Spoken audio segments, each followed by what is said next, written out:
Good morning. Welcome to the Multan Public School and College, Multan. Good morning, good afternoon, good evening, or good night. At whatever time you are having lesson, I would like to say welcome again.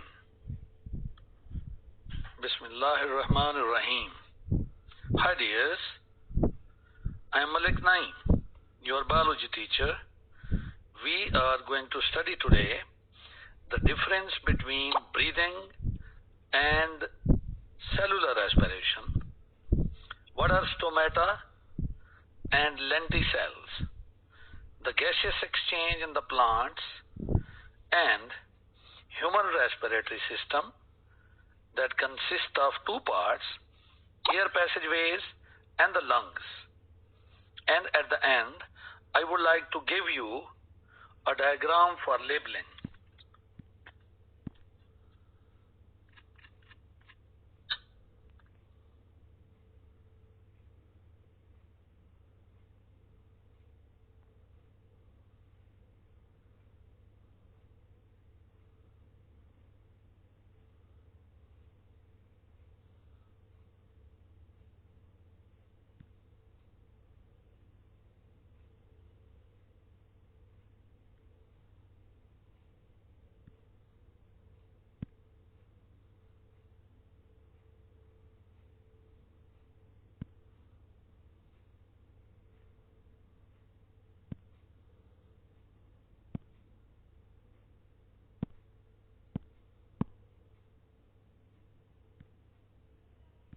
And cellular respiration. Breathing is the process in which oxygen is taken in and carbon dioxide is given out. Second point is that it is a mechanical process and it takes place at the organism level, whereas cellular respiration is a process in which CH bond is in the food is broken down to release energy in the form of ATP. This process is a chemical process and it takes place at the cell level. Stomata and lenticels. Stomata, these are the small pores present in the lower epidermis of the leaves and young stem. They are surrounded by the kidney-shaped gourd cells and they are meant for the gaseous exchange. The lenticels, in woody and mature roots, the entire surface is covered by the bark, which is impervious to the gases or water. There are certain pores in this layer of bark. They are called lenticels. They allow the air to pass through them. And secondly, we are going to do today one long question. Two long questions. First one is the gaseous exchange in the plants. And second one is the gaseous exchange in the humans.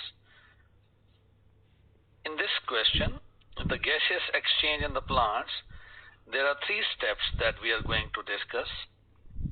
Number one is, in the morning, what happens in the plant, what happens in the noon, and what happens at night. In the morning, oxygen is produced when the photosynthesis is going on at a very low pace in the mesophyll cells of the leaves, and the oxygen produced is utilized in cellular respiration in the plants. During that process, carbon dioxide is produced, which is available for the process of photosynthesis. So there is no net gaseous exchange in the morning. But as the sunlight increases, the process of photosynthesis speeds up and the level of oxygen increase in concentration than the carbon dioxide. So Oxygen comes out of the stomata and carbon dioxide enter into the leaves. At night, the process is reversed. Carbon dioxide is produced in the plant during cellular respiration and it comes out through stomata, whereas plant absorb oxygen at night. This is a sort of long question. Dear students,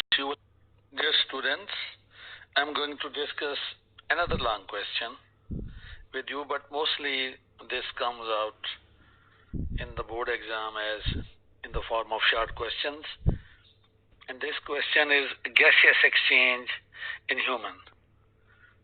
In humans and other higher animals, exchange of gases is carried out by the respiratory system. We can divide the respiratory system in two parts. In humans, the air passageways and the lungs. Air passageways consist of different parts like the nasal cavity, nostrils, pharynx, glottis, voice box, trachea, the bronchi, the alveolar ducts, and the alveolus. The most important part from this are the alveolus, pharynx, and the voice box. Voice box is the uppermost part of the trachea, dear students, and in this there are stretched fibrous band of the muscles. When they vibrate, they produce sound. So this part is known as sound or voice box. Then we know about the trachea. Its length is about 1 foot 12 inches, and then bronchi enter into the left and right lungs. The lungs are made up of smaller units known as alveoli. Singular is alveolus, which is a structural and functional unit of the lungs, and it is richly supplied with the blood vessels.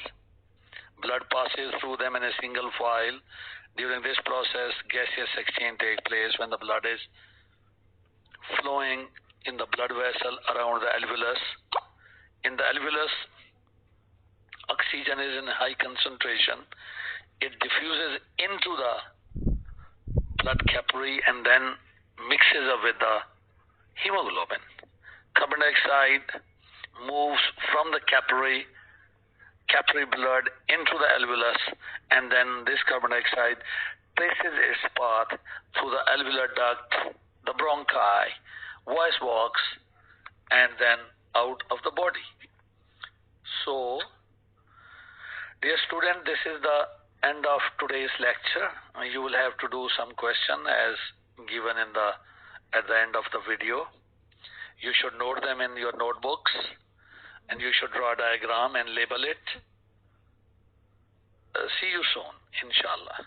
A bientôt. This is